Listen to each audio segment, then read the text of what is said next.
Enseignement à distance, en podcast. Aujourd'hui, Philippe Blaiseau, diplômé du Master de Finance. Philippe Blaiseau, bonjour. Vous êtes diplômé de l'IAE de Poitiers en enseignement à distance avec un Master de Finance et Ingénierie financière obtenu l'année dernière et avec la particularité d'avoir suivi l'intégralité des cours en distanciel. Mais avant d'aller plus loin sur le sujet de la formation à distance, est-ce que vous pouvez décrire votre parcours en quelques mots ?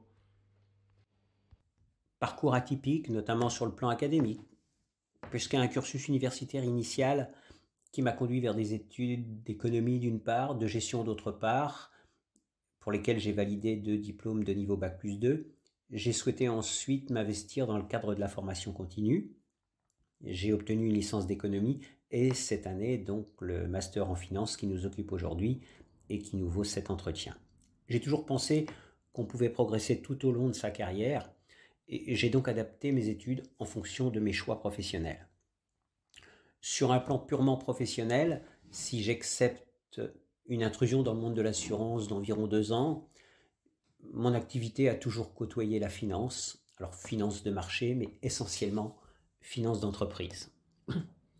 Aujourd'hui, en quelques mots, mon activité consiste majoritairement à la réalisation d'études économiques et financières à destination des entreprises. Par exemple, vous êtes dirigeant, vous souhaitez vous comparer à des entreprises qui font le même métier que vous.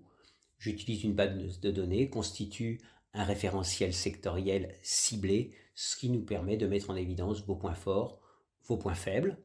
On a également un volet qu'on appelle prévisionnel, donc où on simule des hypothèses d'évolution.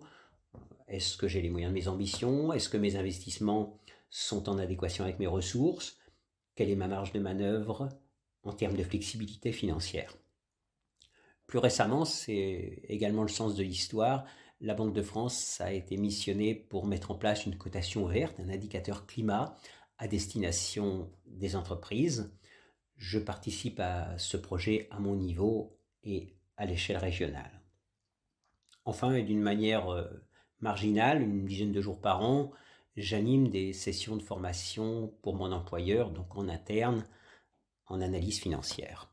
Comment a cheminé l'idée de valider un diplôme de master chez nous? Est-ce que cela vient d'un désir d'évolution professionnelle?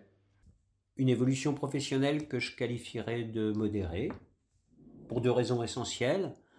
D'une part parce que c'est en accord avec mes choix de vie, j'ai toujours considéré que ma vie professionnelle n'était qu'un aspect de la vie.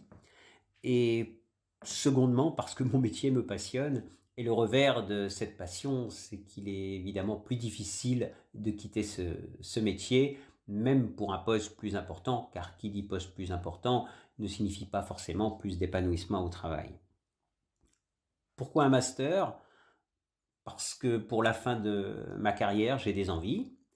Alors ces envies, c'est d'une part travailler à la Banque Centrale Européenne à Francfort, je pense que ça pourrait être un beau challenge, mais également m'ouvrir en termes de formateur aux organismes de formation externes.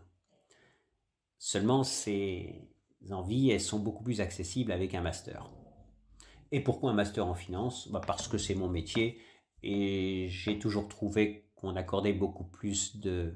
valorisait beaucoup plus la spécialisation que la polyvalence. Et d'ores et déjà, je m'aperçois que ce diplôme me donne plus de visibilité, plus de notoriété, plus de crédibilité, et il améliore mon niveau d'employabilité du point de vue de mon employeur. Je suis déjà plus sollicité par les organismes de formation privés et également en interne pour faire des présentations des activités de la banque, par exemple. Le choix de vous inscrire à une formation à distance a-t-il été clair pour vous? Est-ce que c'est véritablement ce modèle que vous avez privilégié dès la jeunesse du projet? Pour moi, la formation à distance, ça veut dire liberté d'organisation. Alors liberté, c'est concilier sa vie personnelle, professionnelle, ses études. J'ai d'ailleurs choisi de faire ce master en 2 ans, de décaler le mémoire d'1 année, puisque je souhaitais continuer mon activité professionnelle en parallèle. Liberté, c'est aussi l'autonomie en termes de gestion du temps. Alors c'est particulièrement important pour le mémoire, avec évidemment la mise en place d'un rétro-planning. et j'ai aussi l'habitude d'utiliser ce que j'appelle mes IEA, mes incontournables, mes essentiels, mes accessoires, ce qui me permet de prioriser mes travaux. Et liberté, ça veut dire aussi souplesse, souplesse dans le sens où on peut gérer l'investissement que l'on souhaite apporter à telle ou telle matière en fonction de nos acquis précédents. Mais qui dit liberté implique aussi une certaine forme de rigueur, je dirais plutôt une forme de régularité.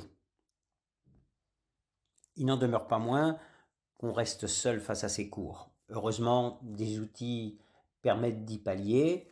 Alors les classes virtuelles, les chats, les vidéos qui sont postées par les enseignants, le groupe WhatsApp pour échanger, et aussi évidemment les 2 regroupements qui sont prévus dans le cadre de l'année universitaire. D'accord. Et à partir de ce moment où vous décidez de vous lancer dans la formation à distance, on peut facilement imaginer que vous vous êtes retrouvé face à une multitude de formations, une multitude d'établissements. Qu'est-ce qui a penché dans la balance? Qu'est-ce qui a fait que vous y êtes allé sur l'IAE de Poitiers? La Banque de France de Caen, où je travaille, entretient des contacts réguliers avec l'IAE de Caen, puisque nous recevons parfois des stagiaires qui viennent faire leur stage de fin d'études dans nos services.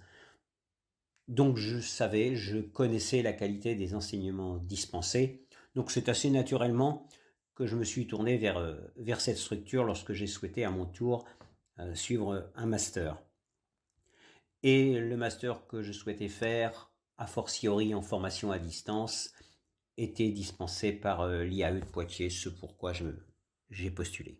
Dans ce programme de Master 2 Finance et Ingénierie financière, y a-t-il des matières qui vous ont particulièrement intéressé?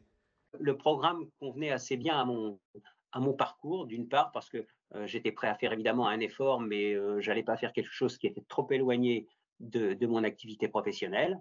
Déjà, pour moi, et aussi parce que vis-à-vis de mon employeur, le fait de faire quelque chose qui est dans le cadre, qui est proche de mon activité professionnelle, améliore aussi mon niveau d'employabilité. Donc, c'est un élément qui a joué sur le choix des différentes matières qu'on a pu me proposer, évidemment. Philippe Blézot, vous avez obtenu votre diplôme en juin 2023. Est-ce que, un peu plus de 6 mois après, vous recommanderiez ce Master 2 Finance en distanciel? Je recommanderais l'IAE de Poitiers pour 3 raisons majeures. La qualité des enseignements dispensés, l'expertise et la disponibilité des professeurs, et comme nous l'avons déjà évoqué, un réel accompagnement. Pour conclure, je dirais, n'hésitez pas, car cette formation vous apportera une ouverture sur le monde et participe à élargir le champ des possibles. Alors vous évoquez les autres étudiants qui vous ont accompagné pendant toute cette année en distanciel.